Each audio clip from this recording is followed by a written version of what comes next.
how does the president then get to take over the police department? And what part of this says the president can like take over the police department and insert troops? I want to rewind a second, because Yeah. even prior to that, there was a congressional argument about how DC was managing police and crime. That's right. And Biden actually ended up siding with Congress over the city.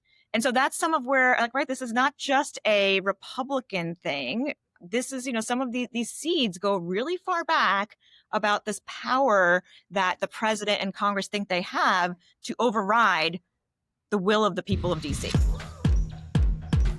Hey, Jamal, good to be back with you this week for our weekly Trailblaze therapy session. It's good to be back. Look, we missed you. Let me just say this for the record, so get it out of the way, because, I was a little heartbroken last week. We didn't have you here. Our guest was here. You weren't here, but you're back. We're all excited. Even the producers are excited. I think Simon smiled. It was really fantastic when we found out you were coming. I appreciate that. I needed the you actually have to take a vacation and stop trying to do all the things on vacation that you would do at home. Yes. Like, actually stop. Be present. Be present in your vacation. It was kind of amazing that when you do that and you take the time, all sorts of creativity, all sorts of energy suddenly seems to come back. I'm like, wow, who knew? Look at that. The vacation's actually at work. It's amazing. But of course, I come back to this area where I've lived for now almost 25 years. I'm raising a family here, so this area is home. And I come back to find out that apparently the dropping crime rates, which have dropped for the last 6 years, or rather the lowest they've been in 6 years, are somehow being talked about in a way that requires military takeover of the city. Right? Like, there's all sorts of other words we could use in between, but that's what it is. Lowered crime rates somehow narratively got us to military takeover of the city. What's going on? Military takeover, Department of Justice takeover. We've got a guest who's going to join us soon, who's going to get us into a little bit of the whole DC of it all, to kind of walk us through what it all means for people who live in the district. But just for as you and I, talk about this, military on the streets, federal agents on the streets. We don't know a lot of different things. And it just kind of sparks to me, like, maybe there's something else that could be going on. Since crime rates are down, this is an unprecedented action that's never occurred before. Could something else be happening in the country that maybe the president doesn't want us talking about? The National Guard was not called in by President Trump on January 6th when the actual Capitol is under attack. And there's so many people who come into the mentions and be like, well, Nancy Pelosi didn't allow it. Folks, let's be very clear how this works. DC is not a state. In order for the National Guard to be activated, the head of the Pentagon or the president needs to activate it. Absolutely. Speaker of the House, like, Nancy Pelosi has nothing to do with that. It is because DC is not a state. The National Guard belongs officially to the president and the Pentagon. And do you think Trump is calling it? Did not call them up. And do you think? January 6th, but is calling them up now. Right. And do you think somebody's, it just, it belies logic. Do you think somebody who was actively under assault, somebody who they were chanting that they wanted to kill her, that this person wouldn't want law enforcement to come and save her life? Do we think that she would be like, no, it's okay. We're just going to ride it out. We're going to run for our lives. It's okay. We'll be fine. It's also very easy to look up in the congressional record because we had public hearings about this. Yes. About what happened and how that guy who runs the DC National Guard was thinking, maybe this is so bad that we have to just activate ourselves and risk losing our jobs after the fact because we need to operate without orders. Like, what do we do here? All of that in public testimony. So I will tell you, I know somebody who was right now. I know somebody who was in the DC National Guard who told me that they were readying themselves. Like, they were all just sitting around waiting for the order to go. They were all suited up and booted and ready to roll. And they needed to get the order. They didn't get it for a long time. Oh. So that's that piece of the puzzle. But that brings up this idea of why can this happen to DC? And so DC is a city. It is not a state. There is a long movement of wanting DC to become a state.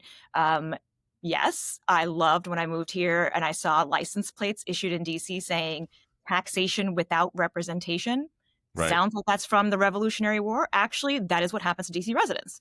They do not have an official vote in Congress. They're not represented. That's right. Which then takes me back to, what is this really about? And maybe the president just didn't want to talk about those Epstein files anymore. Those darned Epstein files. Why won't they go away? And in an attempt to try to change the subject, every few days he just ramps up some other bottle for everybody to pay attention to, and see if that maybe will break the spell of his people who are looking for it. But I'll tell you, even people like Joe Rogan, who was one of the big Trumpers in the last few years, has now been calling bullshit on this and says, what is in these files? This guy doesn't want us to know because he should release them by now.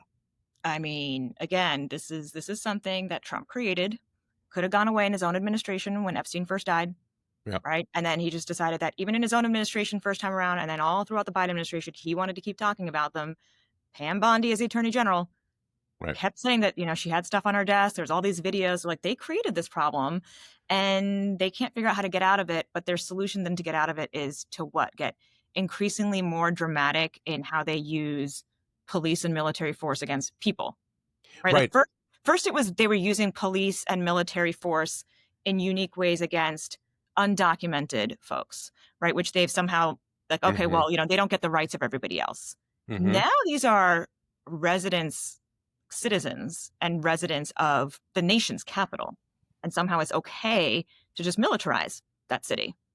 And you know what we're not talking about right now? We are not talking about prices. We're not talking about inflation. And we just saw inflation numbers come back out, 2.7%. Inflation was on its way down over the course of the last year and a half, 2 years under the Biden administration.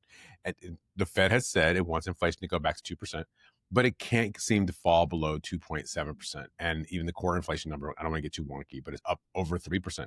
So there is like real evidence that prices aren't really going down for people. And when you hear shopkeepers talk about this, you hear citizens talk about consuming, like how much things still cost.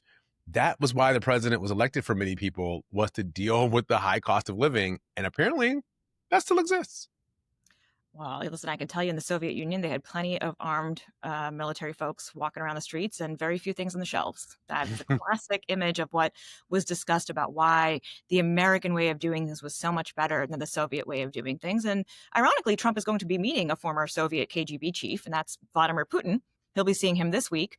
I don't know what kind of notes they're going to be trading about economic management. I'm pretty sure that Trump is going to get some accolades for being firm and strict with all those miscreants, right? Like, like Putin himself, this is how he operates his own country. So lots of validation of the machismo and the, strongman tactics, and probably nothing along the lines of what we've recognized as traditional American values of, standing up for the little guy, helping democracies on the world stage, helping our European allies, like, post World War II, that was a big thing, was making sure that Europe was democratic and free and countries didn't get invaded. And this whole idea of this peace deal that Trump is going to negotiate with Russia, but the country that's actually under attack is not going to be present. They're not going to be part of the conversation. And their starting point is, just give away a piece of Ukraine. Right. Like, just start with that, which is, okay, so you're rewarding Putin for the bad behavior. Because that works, right? It works. People stop doing bad behavior when they get rewarded for it, right? That's how that works. That's how that works. Listen, I'm just a simple boy from the west side of Detroit. I don't know anything about how the world really works. But I do know this. When you go into a fight, it's better to have more friends with you than to fight by yourself. And it just seems that the Trump worldview of America is not just an America first policy, it's an America only policy. And it's America's the only thing he cares about. And frankly, I think it's his personal stake in whatever the outcome is going to be, is what it is that he cares about. So you go into this meeting with Putin, and you've got your European allies, the Germans and the French in particular, who are helping to foot the bill for what's happening in Ukraine. You got them saying, hey guys, don't forget about us.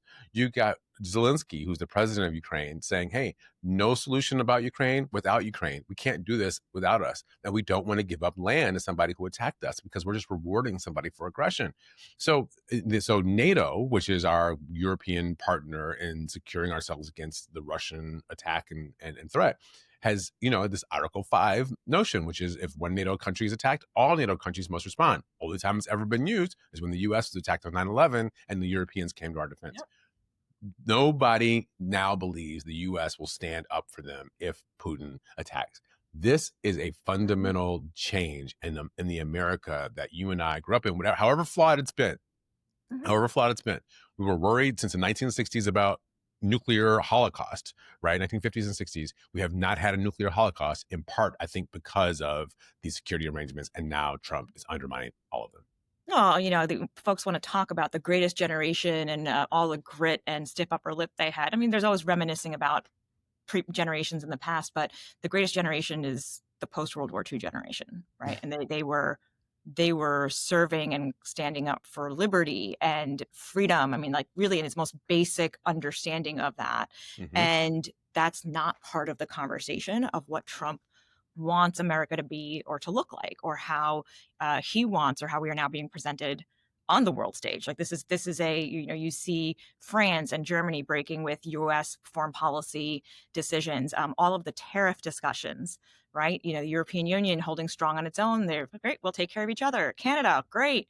We're going to open more free trade between our provinces. In fact, your threat to us has made us more economically efficient for ourselves, right? Like that's how people are operating. Meanwhile, I'm sitting here like, do I need to go and just load up on coffee from Costco? Because that is not a Native American product. And that is not a product that I can do without. Let's be clear.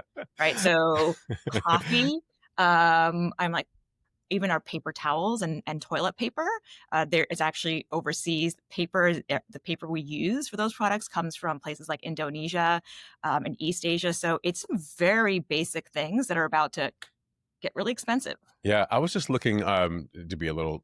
I was just looking for a T-shirt earlier this morning, and I looked inside the label of one of my T-shirts to see what size it was, and I noticed it said "Made in Vietnam." So we just struck this trade deal with Vietnam. We hiked up tariff rates with Vietnam. So if we're going to import more T-shirts, right, more $6, $7 T-shirts with another 15, 30, 40% tariff on top of that, what does that mean for people who are just trying to like get up and go to work every day? It's going to cost everybody more money. This is a tax. And so I just think what's happening in DC, what's happening tariffs, these are all distractions from something. And the only thing I keep coming back to is the president doesn't want to talk about Epstein. I don't know why he doesn't want to talk about Epstein. I can't propose or suppose. All I know is whatever's there, he is going to great lengths to have to discuss, not to discuss it. I agree with you on that. I don't think that's the only motivation here. Okay. I actually think a lot of what his tariff policy, his the way he treats allies, the way he deals with Putin, like we've seen that go back years, right? That's true. The idea of a military parade in DC, which was kind of sad and pathetic, and it was also raining. Like is not what it's not what he saw happen in France or North Korea. Let's be clear, right? Yeah, it was not what Trump got. So the idea of suddenly saying, well, you know what, one of Elon Musk's Doge boys got beat up and got hurt. Right. Now I'm going to call in the military balls, actually, to straighten all y'all out, right? Like that's how. I mean, let's be honest, it's kind of what happened to Trump himself, right? Like, I guess he was acting out as a kid and his dad shipped him off to military school. So the trauma's still there. Trump's just trying to do that to an entire city of people who are like, what did we ever do to you? Like, we have a police department. Our police department's been doing stuff. And in fact, if there are violent crimes that you want to solve, can you do that for the actual Black residents of the city versus the Doge boy who just showed up? Can you do that? Yeah, right. Can you and can you pay attention? It's interesting when Trump gave his press conference, he talked a lot about Big Balls, this guy from the committee who got in trouble. He talked a lot who got hurt, the Doge guy. He talked a lot about people from the Obama administration or the Congress or all these people with titles who were hurt. He didn't really talk a lot about what's happening with citizens. And so speaking of citizens, I think we have a citizen who is joining us from Washington, D.C. So I just want to introduce everybody to Courtney Snowden. Courtney was the deputy mayor in Washington, D.C. for a long time. I think she was appointed back in 2015. She was deputy mayor for Greater Economic Opportunity. And she now is still a Washington resident. She was born in Washington, D.C. Courtney Snowden, thank you for joining Trailblaze. Honored to be with you both. Courtney, great to have you. And we really wanted somebody who is an actual D.C. resident and not a transplant like myself, though I, have been in the area for 25 plus years. Y'all always do that, you transplants. I know, but like there is a real vibrant city here that doesn't get its own budget, that doesn't get representation in Congress, and everyone just kind of forgets that that's what's going on here. So yeah, what are you thinking after this week of events? Oh, I have a lot of thoughts after this week of events. Couple things. We actually do have our own budget. DC is a full-fledged city that operates very much like a state. We are taxed, fourth highest taxes in the country, 700,000 residents, up from about 500,000. And when I was growing up, one important fact, I'm a sixth generation Washingtonian. There aren't many of us. So I want to make sure we shout that out as well. That's right. Yeah. Jamal and I have talked for years about what that means. I'm a native daughter, as you can see from my t-shirt. Look, DC is a city that is beautiful and has tons to offer. We represent our country very well as the capital city, but it is true that 700,000 residents live in the District of Columbia. They live, they work, they pay taxes. And what I'm very excited about is they live safely and freely in walkable, livable, beautiful, clean communities. Now, like any city or small town across the country, they experience crime. But the city and our Mayor Muriel Bowser, has done an excellent job at combating crime. And we have seen some pretty amazing things happen in the last few years. We have seen crime drop to an all-time low. Violent crime is down almost 30%, which means we're doing something right without federal intervention. So we have a lot to talk about. I'm just looking at those numbers. I pulled some out just for the conversation. Homicide down 11%, sex abuse down 50%, assault with a deadly weapon down 20%, robbery down 28%. So as you said, like, we have seen these violent crime rates drop. So the president is still going in to do this, but he's doing this because of some rules, because of some of the specifications in the Home Rule Charter. That's Can you right. just explain to people generally? I don't want you to delve into it like a legal expert or the policy expert. I know that you are, but give to people generally, what is Home Rule and when did it start and why do we still live under it if you live in Washington, D.C.? A great question. So as many people may know, Washington, D.C. is the nation's capital city. It was created in the Constitution with some amendments. And so it was provided by a little bit of land from Maryland and a little bit of land from Virginia and became our capital city. It is not a state and therefore does not have a governor or a state legislature. We have a city council and a mayor. And Congress actually has, and the federal government has, some authority over the District of Columbia. In the early 70s, Congress, DC residents fought very hard to get control of the city and to get what is now called and known as Home Rule. So I think in 1973 that legislation passed, which gave DC the ability to govern itself, to manage and control its own budget with some caveats, and move and pass legislation. Congress reviews any legislation that DC passes. 30 days they have to review laws that are passed by our DC Council, a 13-member body, and duly elected by the residents of the District of Columbia. And all of those laws get signed into law by the mayor. Congress reviews it for 30 days. Most of the time, those bills, nothing happens. They go get enacted in the District of Columbia, and the mayor and the council and her administration get to continue to govern. Every now and then, Congress has a different view, and they might work to undermine or undo legislation passed by our duly elected representatives. But then also, they have some ability to control our budget. Now, it is true that the federal government does provide resources and funding to the District of Columbia because we do a lot of work for this country in managing, maintaining, and supporting the capital city. So many people on the middle school trips have gone to a monument or the Smithsonian. They've gone to the Lincoln Memorial or the George Washington Memorial. Well, we have some responsibility in helping to maintain those areas and keep them safe. So we get some resources for that. We're also the nation's capital, so we bring and invite lots of tourists into the city, and so we get some resources to help support tourists as they come to enjoy their capital city.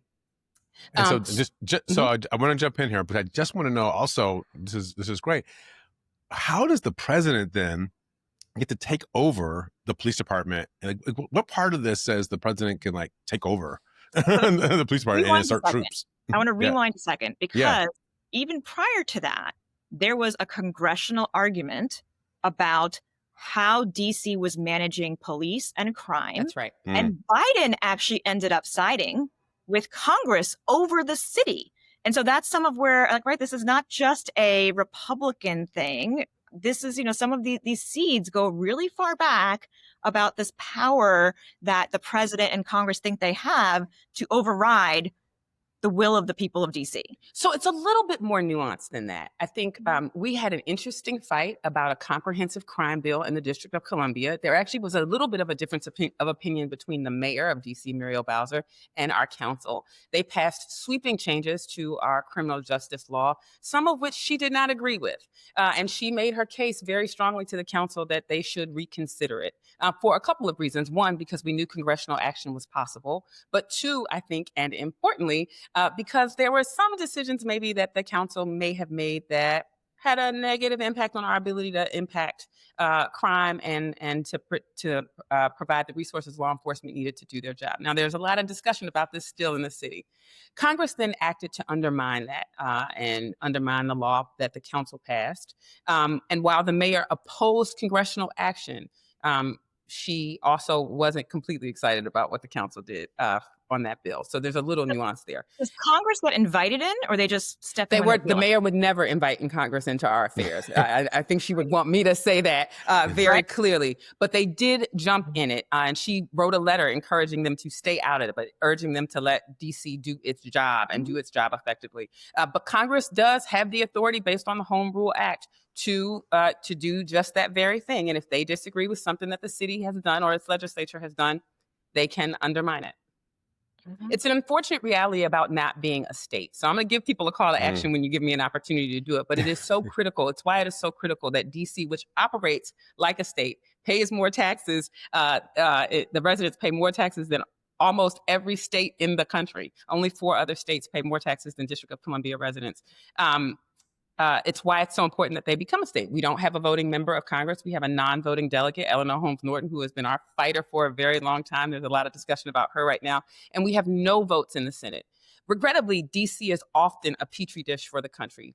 Many times, our friends on the Republican side choose to test their theories out about what policy might work or might not work. And they don't do it in their home states or cities or communities. They do it with DC because they can. So we've seen this happen in a number of ways. When needle exchange programs became best practice, DC was unable to fund their locally created needle exchange program because Congress prevented us from spending our own tax dollars on that, not federal money. There are a number, they did this also with domestic partnership years ago before marriage wasn't something that LGBTQ people could engage in legally. And they've done it with other parts of our budget. They've done it with this crime bill that was passed. And now they are doing it as the president has decided to send troops, National Guard troops and other federal law enforcement agencies in to do a different job than the job they actually have to do and are required to do every day in communities. It is such an interesting example of how power untied to any election or any people, community engagement, what can happen. Like you said, these members of Congress have ideas. They can't do anything in their own districts because of the dynamic and community dynamics, but they can do it on DC. They can do, right? They can exact their will on DC in some really problematic ways. So to Jamal's first question before I jumped in on him, how is it that suddenly the National Guard, which is a military organization, typically a state militia, it's the equivalent of what the founders thought of as a state militia. How is it that a state militia can now be activated and patrolling DC? Well, it's a really funny question to ask and something to think about both now and in recent history, because there was actually a big day in our recent history where the National Guard probably should have been called in, where the mayor asked for the National Guard to be called in, where sitting members of Congress asked for the National Guard to be called in. And because the mayor is not a governor, she does not have the authority to actually do it and has to rely on the president of the United States to do it. That they didn't get called in because President Trump did not think we needed the National Guard and their support on January 6th, even though we saw that maybe it would have been very helpful to have additional support on that day. Now we have a moment in time where the president can activate the National Guard in DC because, again, it is not a state and he has the authority to do so. Now, I would argue that now that I've read the executive order a few times, that maybe he's relying on what we at some point started to call alternative facts, but I think some just deep inaccuracies. Here's the truth. Crime is down in the District of Columbia. Jamal went through the stats. We saw a and crime has been going down consistently in the District of Columbia for some time. We saw a spike like every other city did during the pandemic. People had a lot of time on their hands and not a lot of resources. But now we've seen crime continue to go down, and the executive order really relies on President Trump's incorrect thinking, that DC is crime ridden and that he needs to get in there and do something about it. But that's just not true. And so we are eager to both understand what it means to have the National Guard and all of the federal law enforcement agencies focused on DC in this way.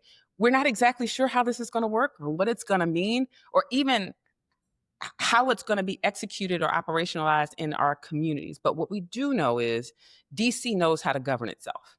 Our Metropolitan Police Department, our police chief are doing excellent work. But even more importantly than the work that they are doing to fight crime in the district, the city is also providing a lot of support and wraparound services to ensure both that families who may be justice involved have the resources that they need to attain economic opportunity, to improve their quality of lives, and ultimately make different decisions.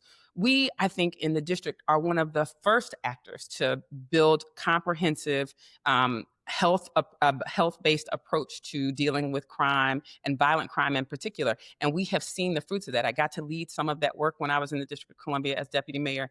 And it was really quite an honor to watch the impact of it, to watch violent crime go down. Now, we also know, and I know I'm being a little bit long-winded here, but we also know that the president said he's interested in testing this out in D.C. and then deploying it in other cities like Baltimore.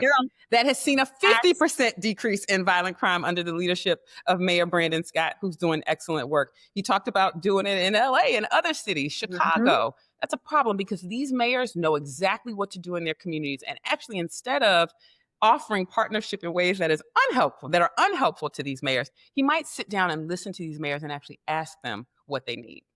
Well, and I'm going to say this so that you and Jamal don't have to. It's very convenient that these are cities with significant Black populations and represented by Black mayors. Did you notice that as well? That is not an accident of what Trump is doing here, right? Because that is his base is going to allow him to get away with that because, we've seen Fox News for years talk about the inner city, Black on Black crime. The data is showing everything is getting better for the residents of these cities. So suddenly, where does Trump put all of this energy about, the idea of militarizing the police? He wants to be a strongman. He likes the idea of martial law, being able to. Where does that energy go if the data is real and trending in a good direction for these people? So it's a very insidious and sinister way of approaching community engagement, of approaching democracy, anything that we know about how we function as a city. And I'll add into that, I'm glad you mentioned what the police in DC have been doing. DC police have actually been best case studies for a couple of things, including mental health engagement. That's right. Because so many damn people try to show up and talk to the president of the United States, right? They travel in their trucks cross country. So DC has really high incidence of random people showing up who don't need to be treated immediately like criminals. They're having mental health encounters. So DC's a great example of that. Great example of their police department of how they've engaged with the local LGBTQ community and the liaising there. Like, this is community policing when the police live and are from the community. That's right. This is why we don't want in any city in America military from another state or from outside our communities coming in. The idea of getting rid of police is one thing. I'm just shocked to hear it from the right wing and how suddenly supportive. Like, they were all back the blue a year ago, 2 years ago. And now suddenly it's do away with the police and just throw the military in instead. Like, what's up with that? And just throw the military in an American city. We saw this in Los Angeles, and when that occurred, I thought, oh, this is terrible. Mm-hmm. We are going to see this happen across the country. And the truth is, there are things that the Trump administration could do to help actually improve outcomes on crime. We right now, and because DC is unique, we don't have elected judges. We actually don't prosecute most of the crime that happens in the District of Columbia. In fact, we do prosecute crimes committed by juveniles and young people, but we do not prosecute violent crime committed by adults. That is the federal government's responsibility. We have two actually really, really big problems right now. One, we don't have enough judges to actually hear all the cases that need to be heard. And while there aren't that many, as the president might suggest, there are some. And we have a more than 20% vacancy on the court that is responsible for that in the District of Columbia. He could work with the U.S. Attorney's Office and make sure that they have everything they need and all the resources that they need to be able to effectively prosecute. He could provide resources to make sure that our law enforcement teams have what they need to be able to effectively investigate crime. He could stay out of our communities so he doesn't undermine the trust that our local law enforcement has worked so hard to build up. There's a ton that the president actually could do with in the current structure that would make a huge difference on crime for DC residents. But that's not quite what he's chosen to do this time. He's chosen to militarize law enforcement. He's chosen to take people off of the very important work, the FBI, the National Guard, off of the very important work they're already doing and focus them on in a place where we actually don't need their help. But it would be great if he would do some of the things we've been asking them to do, at least for the last 10 years, but certainly longer. So, Courtney, there is something also another layer of strange about how DC is managed as a city, that parts of the city are federal land. So, for example, some young kid was smoking weed on one of the circles in town, and that circle itself is federal land. That's right. Now, the streets and everything else, and maybe the apartment this kid lived in, are not, and DC does allow for smoking weed. But this kid was arrested by the FBI on federal land. So help us understand how that plays into this National Guard dynamic, and can that potentially mean a permanent military presence in the city? I mean, it could. We certainly hope none of this is permanent right now. Just by law, the president has can do this for 48 hours and then 30 days, and then after 30 days, Congress has to act and engage. And so we certainly hope Congress does not allow this to go on. And one thing I would say to all your listeners is a way that you can be helpful is by calling your members of Congress. Please call your 2 senators. Please call your member of Congress and tell them to leave DC alone. Let DC handle its own business. We know what we're doing. The mayor and the council know what they are doing. But yes, this is actually a really big, it's an issue, but I'll tell you, in terms of the federal lands, it's something that district residents know how to navigate effectively. Lots of land, there's a good portion of land in DC. We have federal parks like Rock Creek Park, there's circles. I think Franklin Park is local, but there's different parks throughout the city that some are local, some are federal. And certainly the monument, the White House, all of the Smithsonian, that sits on federal land. And so district residents usually know that when they're walking throughout the city, where they're walking and who has jurisdiction over it. So one, no, we hope this is not permanent. Right now, he doesn't have the authority to the extent that he respects what authority he has. He does not have the authority to have this go on in perpetuity. One. Two, we want to make sure people are very, very clear that they need to be very, very careful with increased law enforcement presence. There's going to be more law enforcement activity. Now, the National Guard does not have the authority, nor does the FBI have the authority to detain to arrest people. They can detain someone for a short amount of time and call the Metropolitan Police Department to have them come actually make the arrest. But most of these federal agencies are unable to arrest folks moving around in the District of Columbia. So that's also an important note. And then I would say I am the mother of 2 Black boys. I have an 8-year-old and a 16-year-old. I've had a very hard and long conversation in particular with my 16-year-old about how he moves around the city. I want parents to take the time in DC to really have the conversation with their children about what this means to have stepped up and increased law enforcement presence. One, I know it is going to have a chilling effect on our economy in the district, which I'm very concerned about. Do you want to go to a restaurant if the National Guard or the FBI is hanging out in front in large numbers? Do you want to go to your local business or your local grocery store while there's a huge or significant law enforcement presence? Or will people feel real fear? Will they decide not to engage?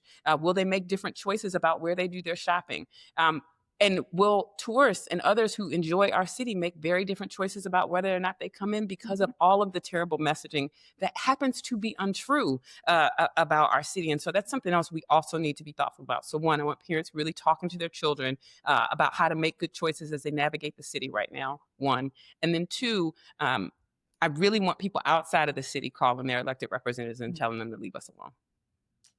All right, Courtney Snowden, thank you so much for joining us today. It's exciting to have you here finally. Honored to be here. So excited to get the invitation. Awesome. Well, we will talk to you again soon. And thank you for being on Trailblaze.